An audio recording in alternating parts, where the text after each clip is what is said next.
इस लड़के ने बस एक खूबसूरत डांस करती लड़की का वीडियो लाइक किया, लेकिन उसे नहीं पता था कि उसके फोन की स्क्रीन एक प्राचीन जनरल के आईने से कनेक्टेड थी। जनरल को लगा कि ये लड़की सम्राट ने उसे तोहफे में दी है, लेकिन जैसे ही लड़का अपने फोन पर स्क्रॉल करता गया, वैसे ही आईने में भी इमेज बदलती गई। संयोग से उसने एक वीडियो देखा जिसमें जनरल की कम उम्र में हुई रहस्यमयी मौत के बारे में बताया जा रहा था। ये देखकर जनरल गुस्से में आ गया और पास रखा सामान उठाकर आईने पर दे मारा, लेकिन अगले ही पल वो चीज गायब हो गई। जनरल को नहीं पता था कि जो भी सामान वो उस ब्रॉन्ज मिरर में फेंकता है, वो कैश में बदलकर सीधे लड़के के अकाउंट में ट्रांसफर हो जाता है। लड़के को तुरंत माजरा समझ आ गया और उसने एक नया आइडिया आजमाने की सोची। उसने जनरल का एक ऐसा वीडियो चला दिया जिसमें वो औरतों की तरह कपड़े पहने हुए था। ये देखकर जनरल आग बबूला हो गया और गुस्से में उसने एक एंटीक आइटम उठाकर आईने पर दे मारी, लेकिन इस बार की तोड़फोड़ ने लड़के को करोड़पति बना दिया। अगले दिन जब लड़का अपने पूर्वजों को श्रद्धांजलि देने गया तो उसे पता चला कि जिस महान जनरल के साथ वो खेल रहा था वो असल में उसका पूर्वज था। इससे भी बड़ी बात ये थी कि उसके पिता ने बताया कि जनरल की मौत 33 साल की उम्र में एक विश्वासघाती व्यक्ति की साजिश के कारण हुई थी। जनरल की बड़ी उपलब्धियों के कारण सम्राट ने उससे जलन रखी और उसे खत्म करवा दिया, जिससे उनका परिवार बर्बाद हो गया। ये सुनते ही लड़का घबरा गया। वो अपने पैसे कमाने के जरिए को इतनी जल्दी खत्म नहीं होने देना चाहता था। उसने तुरंत एक वीडियो के जरिए जनरल को इस बारे में पहले ही जानकारी दे दी। ये सुनते ही जनरल सतर्क हो गया। अगले ही दिन सम्राट ने उसे धोखे से उसकी सेना की ताकत सौंपने के लिए कहा, ये कहकर कि अब शांति का समय है और युद्ध की जरूरत नहीं। लेकिन जनरल को अब सच्चाई पता थी। उसने साफ कह दिया कि उसका परिवार पीढ़ियों से वफादार रहा है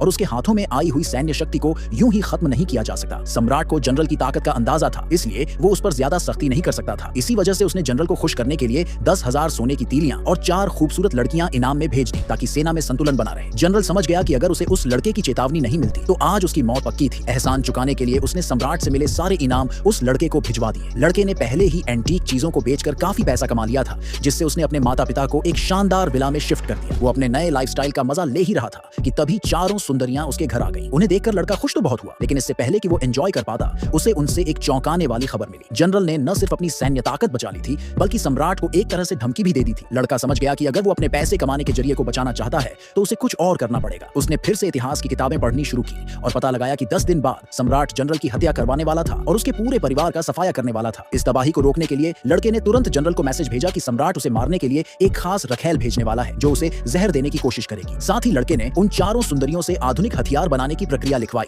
और अपने फोन के जरिए इसे जनरल तक पहुंचा दिया। फिर फाइनली वो दिन आ ही गया जब जनरल को मारने की साजिश थी। जनरल, जिसे पहले से ही सब कुछ पता था, उसने मजे लेने के लिए उस नौकरानी को वही बनी गर्ल कॉस्ट्यूम पहनने को कहा जो लड़के ने उसे भेजी थी। जैसे ही नौकरानी ने वाइन परोसी, उसने मौका देखकर उसमें जहर मिला दिया, लेकिन जनरल पहले से तैयार था। उसने जानबूझकर उसी का गिलास उठाने का नाटक किया और कहा कि वो उसके साथ एक जाम पीना चाहता है। इतना सुनते ही नौकरानी बुरी तरह घबरा गई और गलती से गिलास नीचे गिरा दिया। जमीन पर गिरते ही वाइन में मिला जहर सबके सामने आ गया। अब जब पोल खुल चुकी थी तो नौकरानी ने भी सच्चाई स्वीकार ली। उसने बताया कि सम्राट ने पहले ही महल को चारों ओर से घेरने के आदेश दे दिए हैं और चाहे वो जहर पिए या ना पिए, उसकी मौत तय है। लेकिन जनरल, जो पहले से ही सब कुछ प्लान कर चुका था, उसने पूरी शांति से अपने सैनिकों को आदेश दिया, वो आधुनिक हथियार निकालो जो हमने पहले ही बना लिए हैं।